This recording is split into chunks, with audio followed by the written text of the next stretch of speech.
Igitabo cyo kuva igice ni icya 10 umurongo wa 21 dusoze n'umurongo wa 29. Igitabo cyo kuva igice cya 10 umurongo wa 21 dusoze n'umurongo wa 29. Dusome igitabo cyo kuva ntikiyoberanye, ni igitabo cya kabiri mu bitabo bibanza kuri Bibiliya uva ku itangiriro ukagira kuva. Reka dusome icyo gice cya 10 umurongo wa 21 dusoze no wa 29. Mbanziriza amagambo cyangwa se umutwe w'ijambo aravuze ngo icyago cya 9 hacura umwijima. Uwiteka abwira Mose ati tunga ukuboko kwawe mu ijuru, umwijima ucure mu gihugu cya Egiputa, umwijima umeze nk'igikorwaho. Mose atunga ukuboko mu ijuru, umwijima w'icura burindi ucura mu gihugu cya Egiputa cyose, umara iminsi 3. Ntihagira abarebana cyangwa uwahaguruka akava aho ari. Bimara iminsi 3, ariko amazu y'Abisiraheli bose harabonaga. Farawo ahamagara Mose aramubwira ati nimugende mukorere Uwiteka, ariko imikumbi yanyu n'amashyo yanyu abe ari byo bisigara, abana banyu bato mubajyane. Mose aramubwira ati ukwiriye no kuduha ibyo dutamba n'ibyo twonsa, kugira ngo dutambire Uwiteka Imana yacu ibitambo, n'amatungo yacu tuzayajyana, ntiyazasigara n'urwara, kuko ariyo tuzaba dukwiye kwendaho kuyakoreshereza Uwiteka Imana yacu, kandi ntituzi ibyo tuzakoreshereza Uwiteka tutaragerayo. Ariko Uwiteka nangira umutima wa Farawo ntiyareka bagenda. Farawo aramubwira ati mvaho, irinde ntukongere kunca iryera, kuko umunsi uzongera kunca iryera uzapfa. Mose aramusubiza ati uvuze ukuri, sinzongera kuguca iryera. Amen. Akire neza ijambo ry'Imana. Bantu tutaziranye, amazina ni niyo mugabo Annicet, umubwiriza butumwa bwiza bwa Kristo, korera umurimo muri paruwasi ya ATUBWIYE Kimisagara ku mudugudu wa Kamuhoza. Ndubatse, mfite umugore, tubyaranye umwana umwe. Hanyuma tunejejwe n'Imana ko iduhaye uyu mwanya wo kongera kuba mu materaniro yera. Bimwe mu mahirwe bene Kora bagize ku ngoma y'umwami Rehobowamu, bandika Zaburi y'ijana, bandika Zaburi Prito ya 84, baravuze ngo twakunda no guhagarara gusa ku marembo y'inzu y'Imana yanjye, ariko twebwe nitwahagaze ku marembo gusa, Imana yatwemereye turinjira tugera mu rusengero indani. Imana nihabwe icyubahiro, Imana ibahe umugisha. Nagira ngo rero tuganire kuri iri jambo ry'Imana muri no minsi 77. Uyu munsi wa 9 tugezeho, umunsi wo gusaba. Ngira ngo niba twibuka ejo twaganiriye ku ijambo rivuga ngo Uwiteka gusa niwe Mana. Hanyuma aha iki gitabo cyo kuva kivuga inkuru z'Abisiraheli, kikavuga uburetwa bwabo, kikavuga inkuru zitandukanye, ariko ndagira ngo tuhaganire gatoya ijambo maye insanganyamatsiko ivuga ngo Farawo wari uzi ko azakumarana iminsi.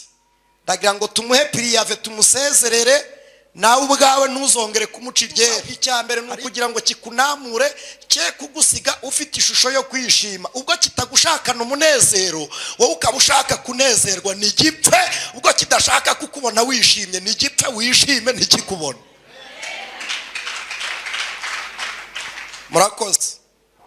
Iki gitabo cyo kuva, tuhereye mu gitabo cy'itangiriro, Bibiliya ivuga umugabo witwa Aburahamu, sekuruza w'abizera.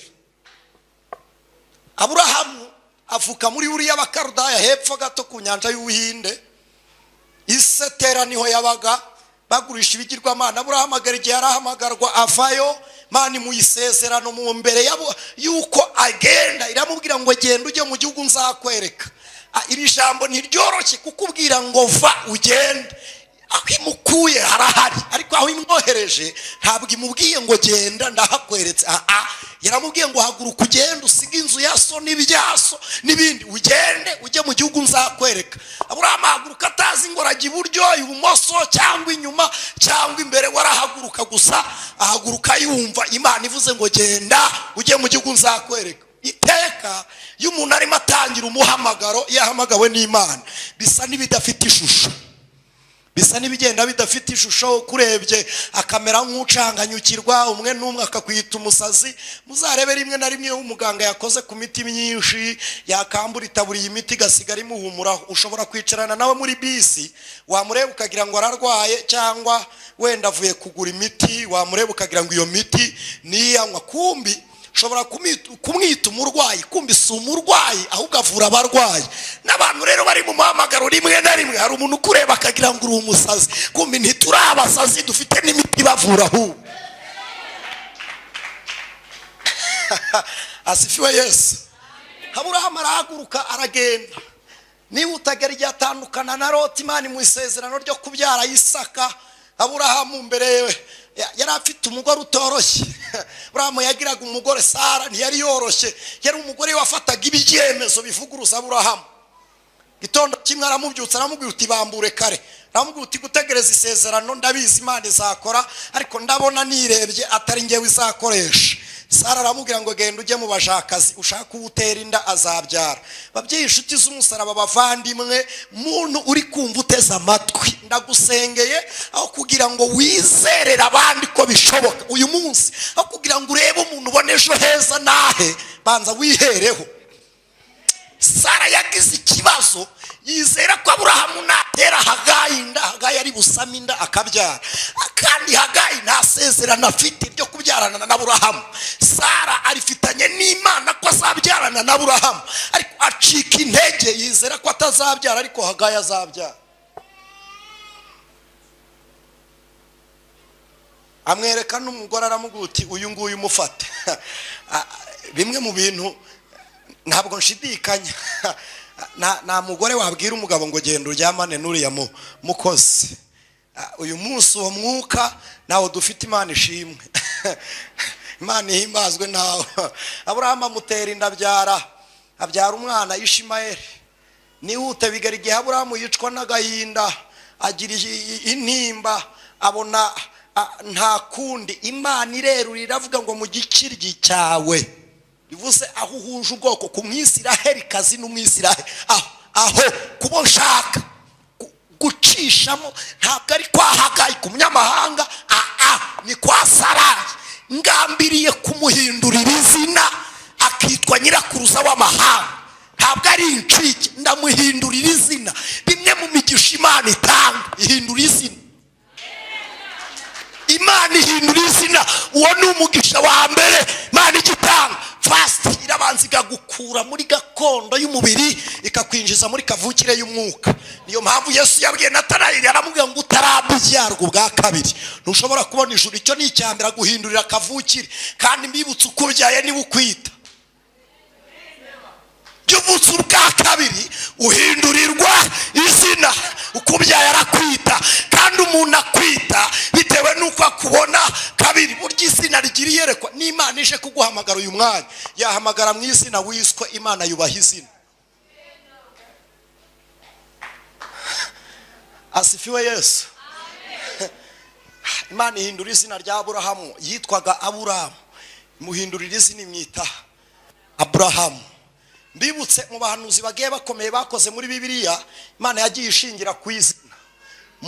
Mose bisobanuye uwarohowe, yagombaga kurohora itorero ry'Imana akarikura muri Egypti, kandi ukurohoye nta guheka paka kugera mu rugo, agushyitsa ku mwaro, apfa kuba gukuyeho wari waruhamiye, akaguterekaho akakureka akigendera, ugatabarwa n'undi cyangwa ukiyoboreraho. Mose rero nawe yarohoye itorero, arigejeje kuri Jorodani rifatwa na Joshua. Joshua bisobanuye umucunguzi, arikuraho arishyitsi Kanani. Yesu nawe Joshki cyane Bashiya, niko Abisirayeli bita Yesu, nawe arikuraho Mesiya.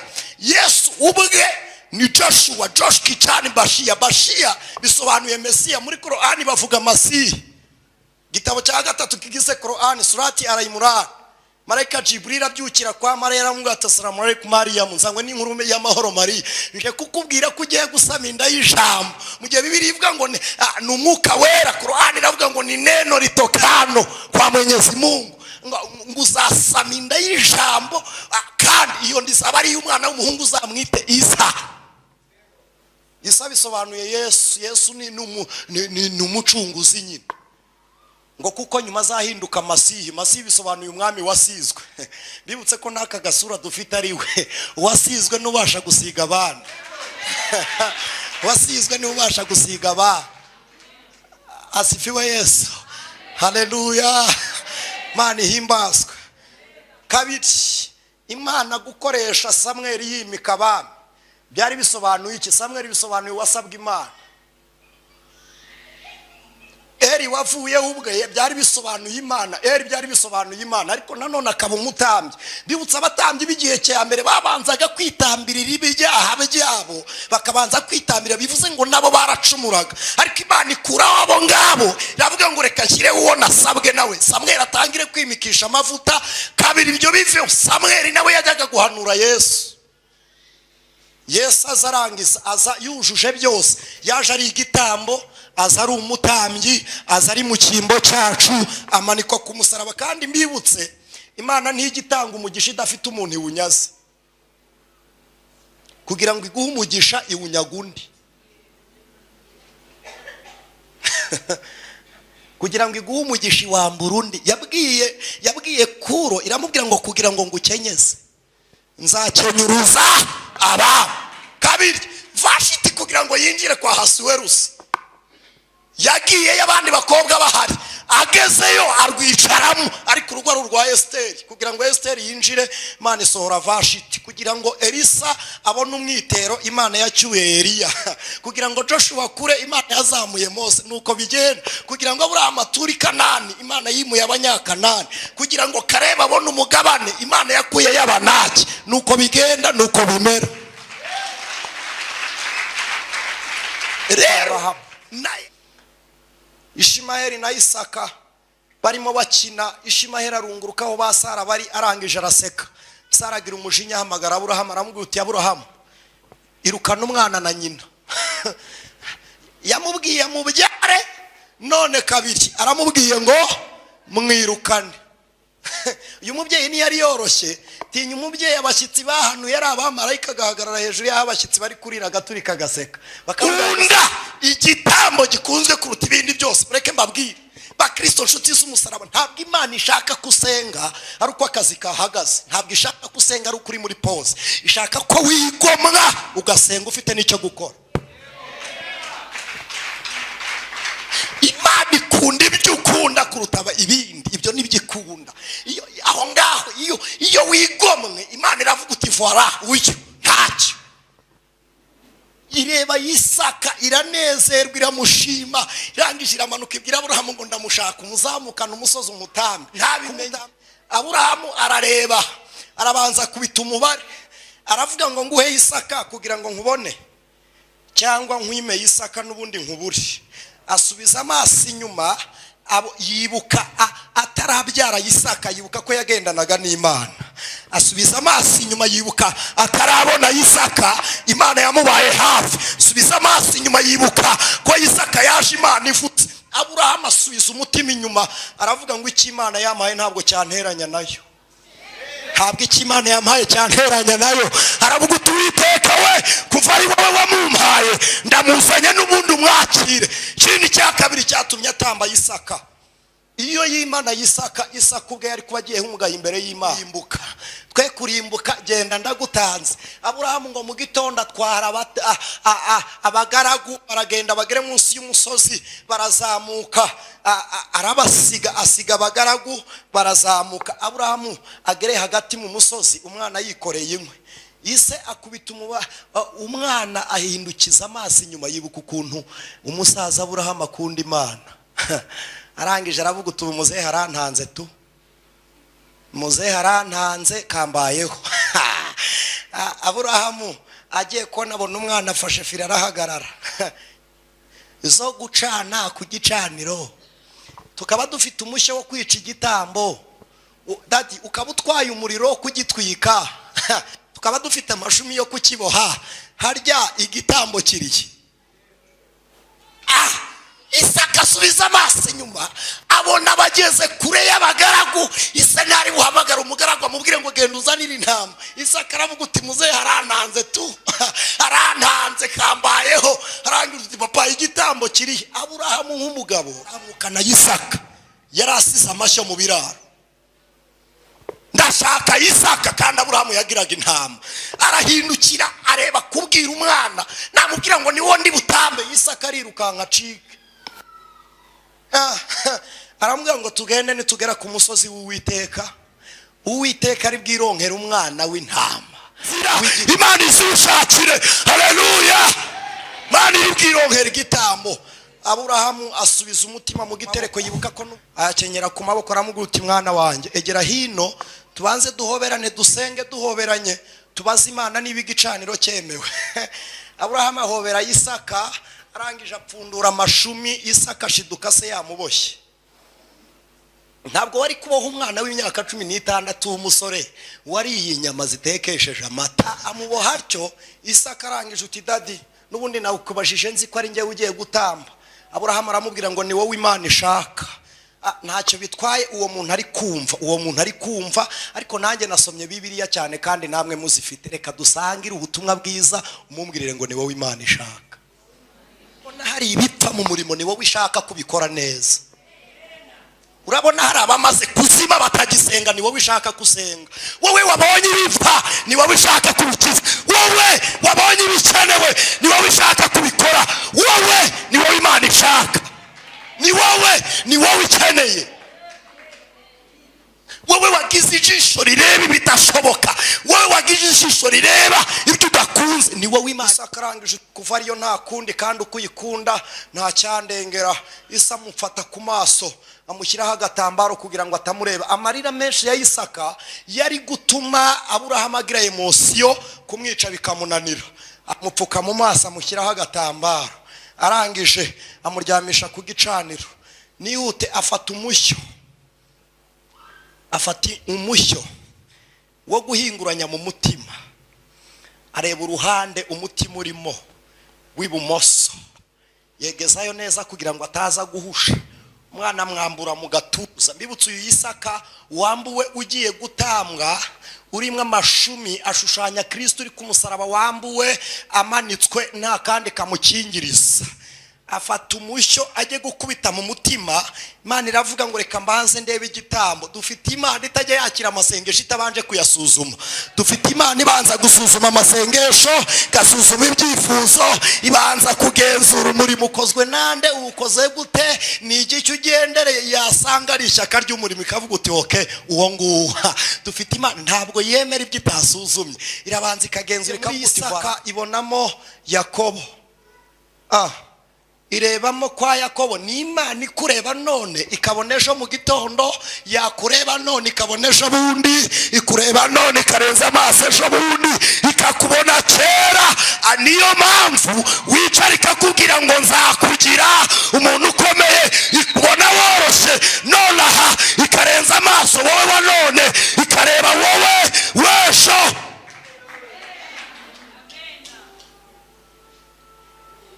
Aburahamu aramara amasage gutera inkota.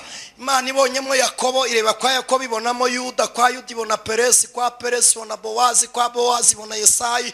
Irakomeza irebye ibonayo Dawidi. Kwa Dawidi ibonayo ikindi gishyitsi. Iravuga uti muri Isaka harimo ikindi kinege. Muri Isaka kirimo. Irebyemo kwa Dawidi iragenda irakurikirana ibona hari ikindi kinege. Iravuga uti oya Aburahamu Isaka namureke aho kugira ngo umwana w'umuntu ame ikinege cye naba kiretse niboneyemo icyanjye kinege n'ubundi. Niboneye icyanjye kinege muri Isaka warugiye gutama. Imana ibwira abamarayika ngo nimumanuke mwihute muhagarika Aburahamu ataricuriye mwana. Marayika mwijuru arareba abona nta muvuduko afite ungana n'uwa Aburahamu afite yagiye gutamba. Haleluya. Marayika ngo amuhamagara ahagaze mwijuru. Aravuga ngo uyu mugabo nindindira kumanuka nkamugeraho ndasanga murangije. Bibiliya iravuga ngo marayika amuhamagara ahagaze mwijuru. Bimwe mu bintu bituma Imana itugana kuganiriza. Icyambere ijwi rigusenya iyo rikugezeho ihita yohereza iri kubaka mbere yo gukora. Ikubikije isezerano ibikweretse ngo n'ejo nzaza.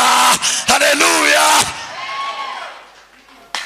Yikubikije isezerano ibishatse kukubwira ngo n'ejo nzaba mara n'ejo nzaza. Ariko hari umuntu wavuganye nayo ngo arambura ibiganza yishime.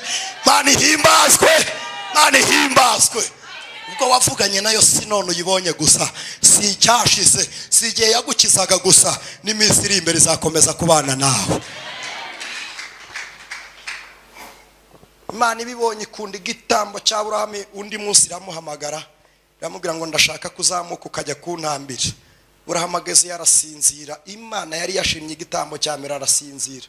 Iramubwira ngo ubwoko bwawe mbujyanye kuba abashyitsi n'abasuhuke bazakora n'uburetwa mu gihugu cy'amahanga. Bajya muri Egiputa aho marenge. Iyi Egiputa rero yayobowe n'abami babiri nashatse kuvugaho. Bose bitwaga abafarawo, ariko kabiri ari uwitwaga Ramusesi, yari umuhungu w'umwami witwaga Neko. Neko yabayeho mu gihe cy'ivuka rya Mose. Hanyuma abyara uwitwa Ramusesi. Ramusesi nawe yakuranye na Mose no mu myaka bendaga kungana. Bibiliya iravuga mu gitabo cyo Kuva itegeko rya Neko abonye Abisirayeli bari kugwira, aravuga ngo mu bice be kubyara abana b'abahungu hato na hato hatazagira bava muri twe bakaturusha ubwinshi kabiri bakatuyoborera mu gihugu cyacu, mwice abana b'abahungu. Ashyiraho itegeko. Uyu mwami yari umugome, yari umwami w'umurozi. Yagiraga abarozi bamubwira uko ejo buzacya nuko ejo bundi bizamera. Doki aryamaga afite amakuru y'ejo hazaza. Yagiraga abapfumu, abacunyi, abashitsi n'abakonikoni bafite ubukorikori burenzeho. Barigaga, bari abahanga, bakiga imibare, bakiga amata n'ibindi byinshi n'andi masomo menshi, bakarenzaho fakulite yo kuroga.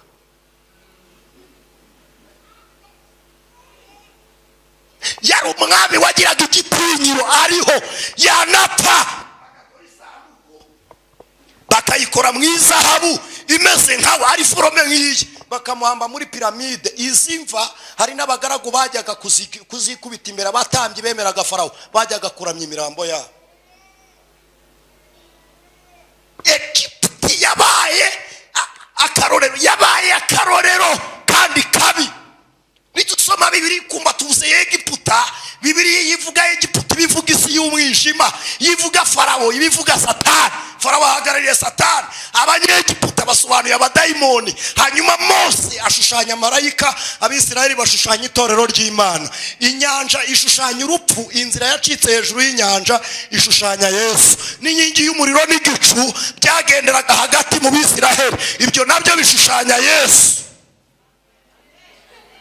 Shimiye Imana nubwo utari kumubona imbere yawe, ugira ngo ikibazo urimo ni wowe ukirimo gusa, ariko Yesu ari hamwe natwe, ari muri twe.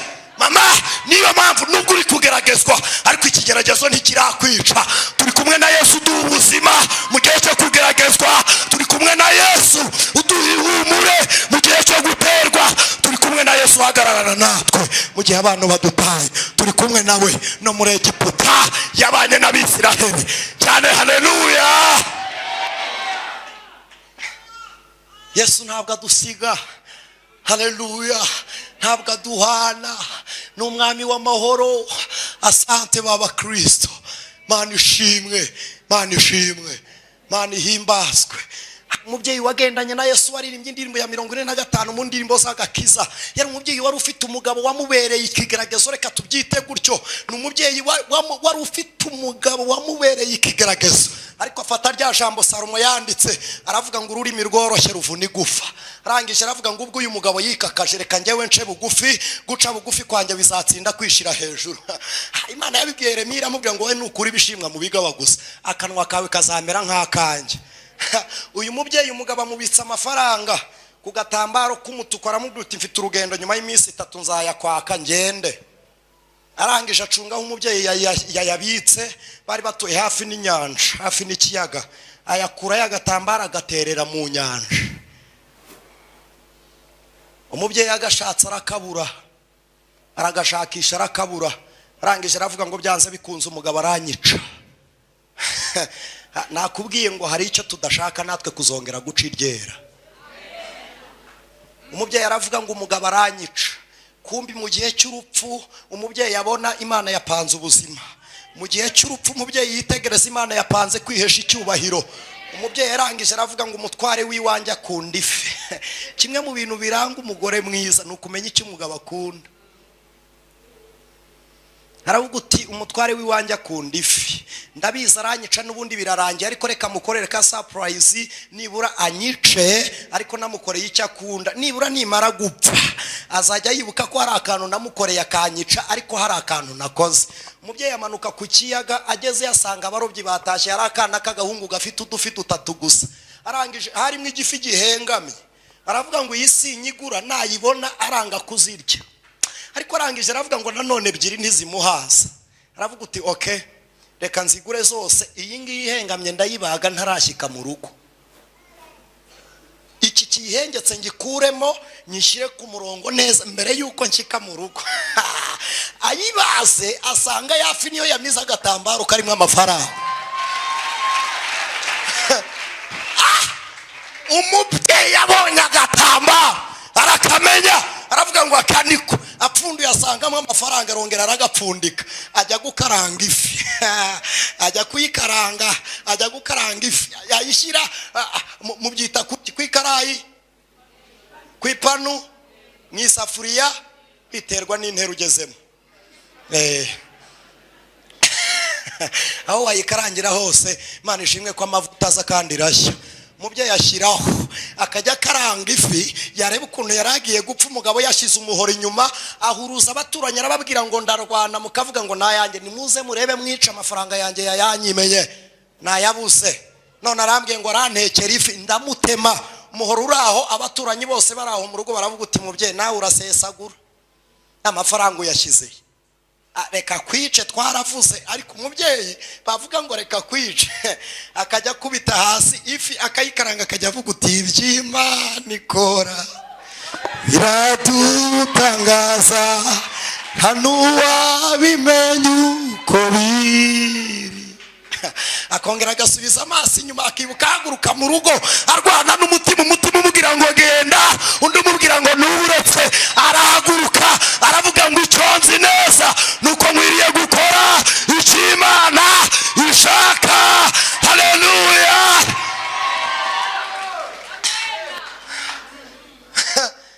Umugabo aramubwira uti ndakwica, urajya hehe se? Umugore akajya amubwira mu rugendo ntabwo nabimenya byose, ariko nzi ko nzabimenya. Kongera akamureba akamubwira uti mubyeyi ndakwica, aramubwira uti nunyica ndajya mu ijuru, tuzajyanwa n'iki se? Umubyeyi uti mu magare ibihumbi harimo n'iry'Imana yangeneye.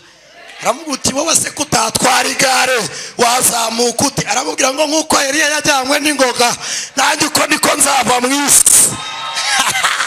Aramubwira ngo wava mu isi ukajya hehe? Mu ijuru wajyayo gute? Aravuga ngo mfite ibyiringiro kandi mfite umugabane, kandi ibyo byiringiro bifite ubugingo. Aramubwira uti kandi mutware mwiza, twebwe uko tubona tuzaba ibihumbi turiho turamya umukiza. Aravuga uti kandi twebwe tuzamuririmbira tuvuge ngo uri Imana ikiranuka muri byose, n'ubuntu kubera inama Imana itugira. Arongo uti mubyeyi hari ibintu utaramenya, wowe utazi ibyo ndi bugukorere, hari ibintu utaramenya. Asifiwe Yesu. Reka aho marenge, abaturanyi baraje, umubyeyi aho umugabo ifi, umugabo yanga kuyirya. Umunyarwanda yaciye umugani aravuga ngo bashaka impamvu yubatse inzu, yubatse inzu mu yindi. Umugabo aramubwira uti ifi sinyishaka, ndashaka amafaranga. Umubyeyi aramubwira uti mutware mwiza, amafaranga arahari. Reka nkubwire, rega dufite Kristo, dufite Yesu, kandi Yesu ni byose. Aramubwira uti twe dufite byose. Aramubwira uti Yesu abasha kumpa ibyo ukeneye kuri njye. Afata agatambaro k'amafaranga arakamuha. Musome indirimbo z'igitabo, indirimbo ya 46 yahimbwe n'uwo mugabo we. Yahise amuterura, abona n'akana gato, aravuga ngo Yesu tuguhaye uyu mwana muto umuturerere. Aravuga ngo kuko mu isi huzuye ibigusha byinshi, ngo umubere inshuti ngo kandi umuturindire. Ni umugabo wayiririmbye. Abaturanyi bareba intambara zahoraga muri urwo rugo ukuntu zirangiye umwanya muto, baririmbiye 47, baravuga ngo burya ni igihe gito intambara igashira. baravuga ngo kandi impamvu twebwe turira nuko tutarabona Yesu. Baravuga ngo ariko byanze bikunze igitondo kibaye hano no mu ijuru kizabayo. Baravuga ngo hazabaye igitondo gihoraho. Baravuga ngo nibwo natwe tutazongera kurira ukundi. Ariko wavuze ngo kizabayo, uvuga ngo kizabayo, kizabayo, kizabaye igitondo, kizabaye ubwo buzaca turebane na Kristo. Mana ushimwe. Baramwegera baramubaza ngo nirihe banga ukoresheje kugira ngo utsinde ibyago n'amakuba byari bikugarije gutya. Aririmbiye 48. Mubaza amateka niko biri. Arababwira ngo nahawe ubugingo buhoraho rwose.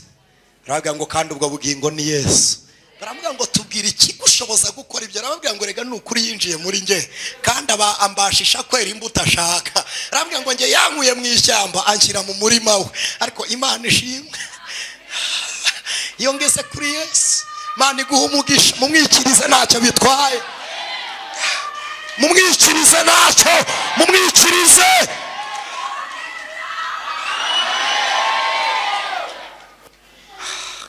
Iyo ngeze kuri Yesu nibuka umunsi wo kwicwa kwa Petero bamubamba. Arababwira ngo mwe kumbamba nk'umwami wanjye ahubwo ngewe muncurike. Bari kumucurika baramubwira ngo vuga irya nyuma. Arababwira ngo murabona umubiri ubabara ariko ubugingo bwanjye burazamuka. Paulo agiye kwicwa ageze i Roma, bashyira umutwe we ku giti, bafata ishoka kugira ngo bateme. Baramubwira ati Paulo uvuga amagambo ya nyuma. Bagira ngo arisubira yihakane Yesu. Arababwira ngo mfite akababaro, utugatewe n'iki?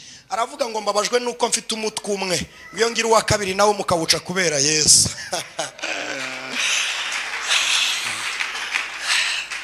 Imana ishimwe. Nihute tutaruke byinshi. Mose aravuka mu gice cya kabiri cyo kuva.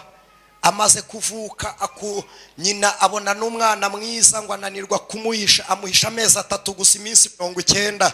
Isobanuye igishyitse mu buryo bw'umwuka. 9 n'umubare usobanura igishyitse n'umuntu avukira ku 9. Kandi nyuma y'9 Imana ifata umwanzuro. Nyuma y'iminsi 9 Yesu ageze mu ijuru ku munsi wa 10 umuriro niho wamanutse, mwuka wera wa Pentecote. Asifiwe Yesu. Hanyuma Mose ajya kurerwa kwa Farawo. Mose yiga amashuri yo kwa Farawo, aryama ku gitanda cyo kwa Farawo, arira ku isahani yo kwa Farawo, arya ibyo kurya byo kwa Farawo. Mose yambara ikabutura aguriwe na Farawo. Buri kimwe cyose akibona kivuye kwa Farawo. Ariko ku mutima w'Imana iravuga ngo urererwe kwa Farawo uhige, ariko nturi umunyegiputa, uri umuheburayo kandi nzaca muri wowe tarara ubwoko bwawe.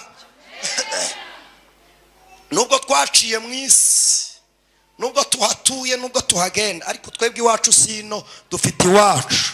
Gakondo yacu si y'abisi, dufite gakondo mu gihugu cyera cyo mu ijuru. Nubwo tugenda nk'abo tugakenera materiyeri nk'izo bakenera, ariko twebwe turishanga abantu Imana yarose tuvuye mu bife by'amaraso yayo. Haleluya.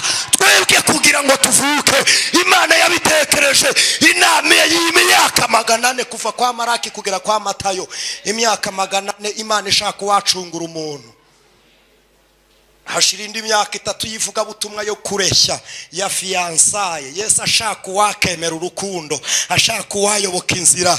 Bigeze igorogota aravuga ngo ndabakoye. Mugihe abasaza mubambika ikamba ry'uburere mukabashyiramo ingofero we yaremeye yambara ikamba ry'amahwa. Tugaruke ariko twebwe dufite iwacu. Imana iravuga ngo Mose si umunyegiputa, Mose ni umuheburayo, nzamukoresha nk'uru bwoko bwanjye muri Egiputa. Mose agera igihe asanga umunyegiputa arakubita aratoteza, umwisiraheli aramwica muhamba mu musenyi. Buke kabiri asanga abisiraheli bararwana, arabagira ngo murapfa iki ko muri bamwe.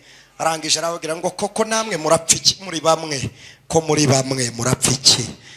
Umwe muri bo ufite umutima wabaye akahebwe.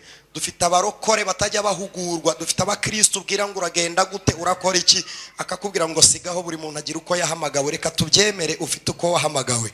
Ariko iduhamagara ni arwana na Mose Ramsesi, arwanya na Mose baramwirukana.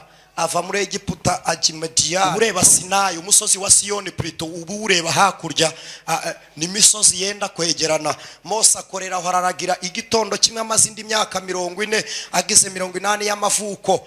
Imana iraza imubonekera mu gihuru cya kumuriro. Mose yari umugabo ugira ishyaka ngo atambikishwa no kureba ishyano riguye. Mose ahageze yumva ijwi rivugira mu gihuru, ijwi riramubwira ngo kwetura inkweto aho ugeze ntavugana n'Imana. Mbibutse Imana ihamagara injiji ariko ntizikoresha.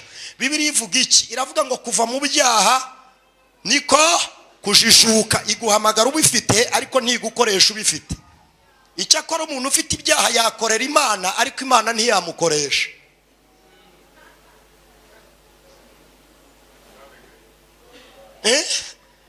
Yakorera Imana ariko Imana ntiyamukoresha. Muzibuka hambere aha igihugu cyacu kimaze kuva mu mateka, hari abagabo bagendaga bitwaye ukuntu bakikihengeka kugira ngo bakwereke ko hari ikintu bigeze baheka. Ukaza musanga muri karitsiye akakubwira ngo uzuwondi we, ukaba utakora ifuti, ukaba utanavuga nabi igihugu akuri imbere, ukagira ngo aragikorera kandi koko aragikoreye ariko cyo ntikimukoresha. Uzasanga biriho mwene uwo muntu agarara ari nk'icyapa kikajya kivuga ngo hano ducuruza amata meza ariko kikarinda gipfa kitayanyweyeho.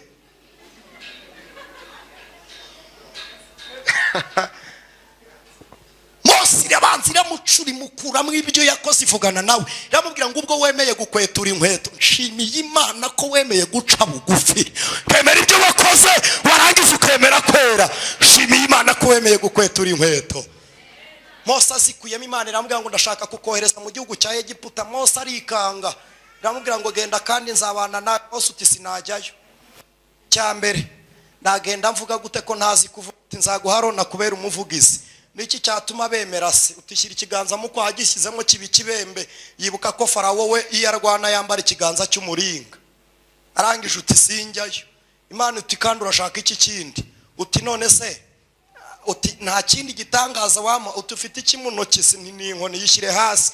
Ayirambitse ibinzoka. Imana iramubwira ngo yiterure. Mose utirekata uti ninjye ubivuze yiterure. Mose arayiterura irongera ihinduka inkoni. Yibuka ko iyo shimi no kwa Farawo bayigira. Aravuga ngo ibi nabyo ntibituma njyayo. No kwa Farawo hari abarozi bahindura inkoni inzoka. Aravuga ngo sinjyayo. Imana iramubwira ngo Mose we none urashaka iki kindi? Mose aravuga ngo harya uwite ndagenda mvuga ko witwa nde? Imana iramubwira ngo ugende uvuga ko ndi Imana ya sogokuruza Aburahamu na Isaka na Yakobo. Sinshaka gutinda kucyo ayo mazina yarasobanuye imbere ya Mose uwo mwanya. Mose arangije aratumva arongera yashatse impamvu zituma atajyayo kuko yarazi Egiputa. Arongera abwira Imana uti none se Uwiteka we ko Abisirayeli aribo baza Aburahamu na Isaka na Yakobo, Farawo utazi Aburahamu wenda mubwira ko witwa nde? Umbabarira untegera ugutwi yumve. Imana ibwira Mose ngo genda nugera imbere ya Farawo umubwire ngo nduwo ndiwe. Mose yumva iryo zina arabwira uti nta rindi, ugenda uvuga ngo ndiho. Farawo yirukanye Mose azi ko atazarenga mu butayu.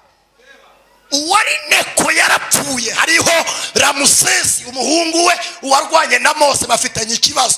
None Mose agarutse avuga ngo ndiho. Mbabarira undebere nje muri Patmos nkababwira ngo ndiho. Harya mvuze uwantumye cyangwa ninjye wivuga? Ninjyewe wivuga. Kabiri ubwo ni inyuro nzabanyuriye Farawo. Farawo namaza ngo uriho ndabibona nyine none suri igiki? Uti ndiwo ndiho. Iri zina ubwaryo rirateranya Mose na Farawo. Mose atekereze abwira Imana ngo sinjyayo. Uti kwera ikimo? Iramubwira ngo ko ngenda mvuga wowe nkagaragaza ibitangaza. Harya ko nakuriyeyo nkigana na Ramusesi ko Abisirayeli banzi ko ari bo mvukamo, ko banzi uko navuye mu rufunzo. Harya ndasubirayo njyewe ndinde. Munyemerere ni ushaka dusengeraho ndasubirayo ndinde. Mama ko bavuye mu rugo ubundi urasubirayo urinde. Hari ibintu tudashaka kongera guca iryera. Agasuzuguro ka Satani kari kakuriho ntitugashaka. Hari aho wavuye, hari uko bari bakuzi. Uyu munsi uhinduke usubirayo urundi. Izo mbaraga Imana iziguhe usubirayo urundi. Usubirayo ufite izindi mbaraga. Mose arayibwira ngo ndagenda ndinde. Mumwikirize. Sote wala bine stakie de chanto wala kita meni wala so en estance. Uragenda urinde. aho wacuruzaga hari ukuroga, nusubirayo ari wowe arongera guhangare, ariko usubirayo atari wowe uri mu izina, mu mbaraga z'Imana. Haleluya. Urugo wari urimo nurusubiramo ari wowe n'uburyo rukunaniye rurakugora, ariko uyu munsi usubirayo uri mu ishusho y'Uwiteka. Imana ibwira Mose ngo urashaka kujyayo ufite uwuriwe. Mose uti nicyo nshaka.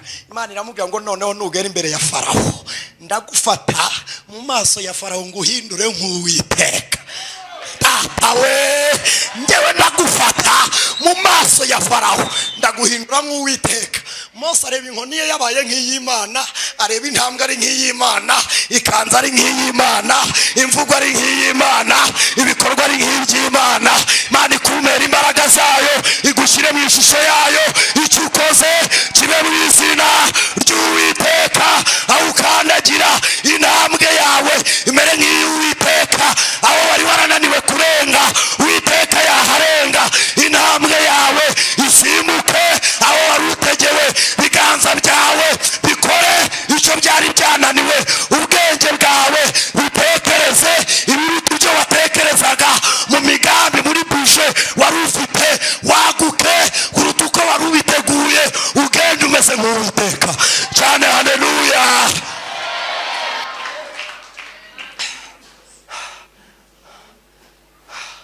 Alakoti wala bine stars, ugende umeze nk'Uwiteka, karitsiye ikubone mu ishusho y'Imana. Nihangane dusoreza, mureke dusenge duhaguruke. Ejo n'umunsi dufite iminsi myinshi, dufite iminsi myinshi. Nabyuka ko ijambo twasomye nabizi neza ni igitabo cyo kuva nacyo tuvuzeho, ariko tuzagikomeza n'ejo. Ariko utera intambwe ugere mu ishusho y'Uwiteka. Ndagira ngo umuntu wicaye mbere yuko nsenga mu ishusho y'Uwiteka, nagira ngo utambuka n'ituro ryawe, tera intambwe. Ntabwo nshaka kuvuga menshi, dushyireho igiseke ubangutse, mu ntambwe zawe, intambwe utambukamo, tambuka utera intambwe, uvuge ngo hari Abisirayeli, ari ubwoko bw'iwacu, no mu bwoko bwawe ushaka gukura muri Egiputa, cyangwa amasezerano yaheze, cyangwa ibyo ushaka byaheze, utera intambwe utambuka, ushyira mu giseke ituro ryawe, uvuga ngo ngarutse gutwara ibyanjye.